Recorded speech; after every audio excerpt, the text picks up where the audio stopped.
మానవత్వం అనేది చాలా ముఖ్యం. డబ్బులు ఉండొచ్చు, పోవచ్చు. మీరు ఎంతమందికి సహాయం చేస్తే అంత గొప్ప వ్యక్తులు అవుతారు అన్నమాట. డబ్బులు వస్తాయి, కంగారు పడవద్దు. అన్నిటికంటే ముఖ్యమైనది ఆర్డర్.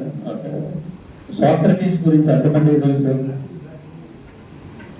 గ్రీక్ తత్వవేత్త.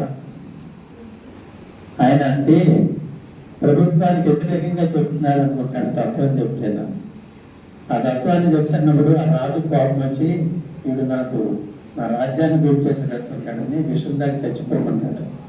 సరే, దానికి రాజు దగ్గర చెప్పే స్తోమత లేదు. కొంతమంది శిష్యులను పెట్టుకొని చక్కగా మాట్లాడుతూ ఉంటే రోడ్డు మీద ఎవరో తమ్ముడు వాయించుకుని అంటూ ఉంటాడు. ఆ వాయించుకు వెళ్ళేటప్పుడు అతను పిలిచి మానవ సంస్థలకు శిక్షణని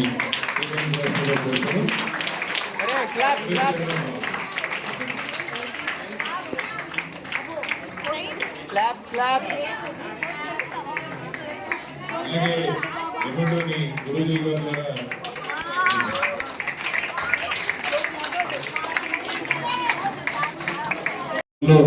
కనీసం ఒక 2 సార్లైనా మీ దగ్గరికి నేను వచ్చి ఉండాల్సింది. కానీ నాకు చాలా హ్యాపీగా కూడా ఉంది. ఇందాక అమ్మాయి మాట్లాడుతూ నా గోల్ ఐఏఎస్. సో నేను ఇప్పటి నుంచి గోల్ సెట్ చేసుకోవాలి అని అనుకున్నాను. అది మార్గాలు వెతుకుతుంటే నాకు ఇక్కడ మంచి అవకాశం ఉందని చెప్పింది. నిజంగా కూడా విషయాలు ఆల్ ద బెస్ట్. ఎందుకంటే ఫ్యూచర్లో ఒక మంచి కలెక్టర్ని కూడా ఇక్కడ మనం చూడబోతున్నాం అనుకుంటున్నాను. నేను రాసుకోమ్మా ఈరోజు నువ్వు రాసి పెట్టుకో, నువ్వు డేట్ వేసుకుని పెట్టుకో. నువ్వు పెట్టుకొని దాని మీదే నువ్వు కాన్సన్ట్రేషన్ చేస్తూ వర్కౌట్ చేస్తే ఏదైనా సాధ్యమే. అసాధ్యము అనే దాంట్లోనే ఇంపాసిబుల్ ఐడియా ఉంది కదా నీకు.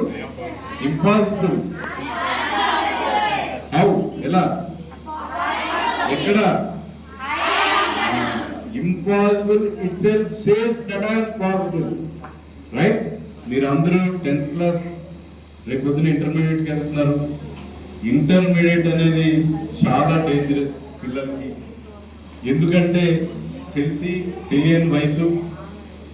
ఈ రోజున మీరు ఏదైతే డెసిషన్ తీసుకుని ముందుకెళ్తారో, ఏదైతే ఆలోచనలు మీ దాంట్లో ఉంటాయో, అది మంచి ఆలోచన అయితే అది మంచి పని చేపిస్తుంది. మంచి పని ఎప్పుడు చేస్తే మంచి అలవాటు వస్తుంది. ఒక మంచి అలవాటు ఒక మంచి గమ్యాన్ని మీకు అందిస్తుంది. సో మనం మంచిగా ఉండాలన్నా చెడుగా ఉండాలన్నా ఈ వయసు అనేది ఉంది చూస్తారు, మీ అందరికీ తెలుసుకుంటుంది.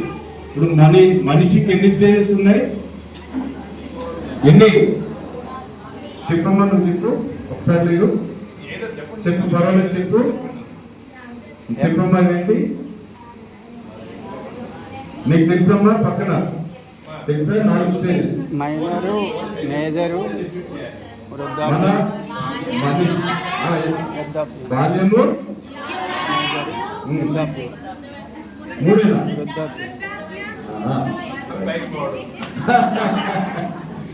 బాల్యము, తర్వాత కౌమారం, యవ్వనము, వృద్ధాప్యం. 4 స్టేజెస్ లో బాల్యం మీకు సంబంధం లేని విషయం. ఎందుకంటే మన తల్లిదండ్రులే అన్ని. తల్లిదండ్రులు మన చుట్టూ ఉన్న వాళ్ళందరూ మనకు కావాల్సిన ప్రతి అవసరం తీర్చేసి ప్రతిదానికి అటెండ్ అయ్యి వాళ్ళు మీకు ఏ లోటు లేకుండా బాల్యంలో మిమ్మల్ని చక్కగా చూడడం. అక్కడి నుంచి స్కూల్లో టీచర్స్, ఇంట్లో పేరెంట్స్. దీన్ని నేను వేరే విధంగా చెప్తా. మనకి రెగ్యులర్గా బాల్యం అంటే చిగురు. అంటే ఒక మొక్క చిగురు ఎంత లేతగా ఉంటుందో మనం టచ్ చేస్తే అది వెంటనే వాడిపోతుంది. ఆ చిగురు వయసుని బాల్యంగా చెప్పవచ్చు.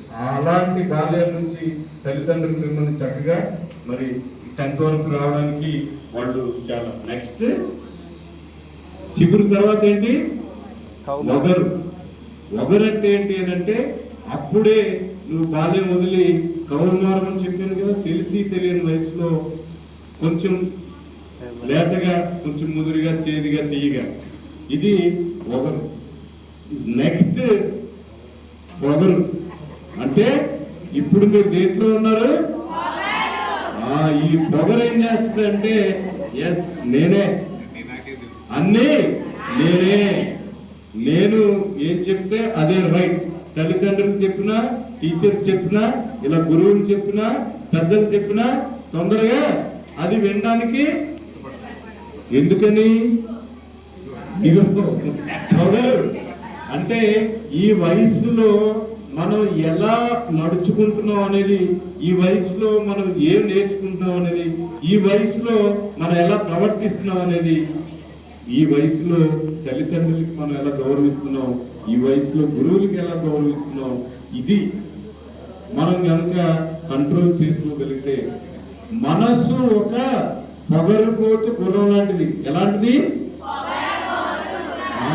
ఆ మనసు గుర్రాన్ని ఎలా అదుపుచేస్తాం మనం? ఎలా? తాడుతో కడితే ఆగుతుందా? కళ్ళంతో అదుపు చేస్తాం. సో ఈ పొగరబోతు లాంటి మీ మనసు ఏదైతే ఉందో దాన్ని మీరు కళ్ళి నేర్చుకున్న మంచి విషయాలు ఉన్నాయో వాటి మీద కనుక దృష్టి పెట్టగలిగితే డెఫినెట్ గా ఐఏఎస్ ఏంటి, ఐపీఎస్ అవ్వచ్చు, మీ ఇష్టం, మంచి పొలిటీషియన్ కూడా. ఇవాళ అన్ని కంట్రోల్ చేసేది ఏంటి? Political career.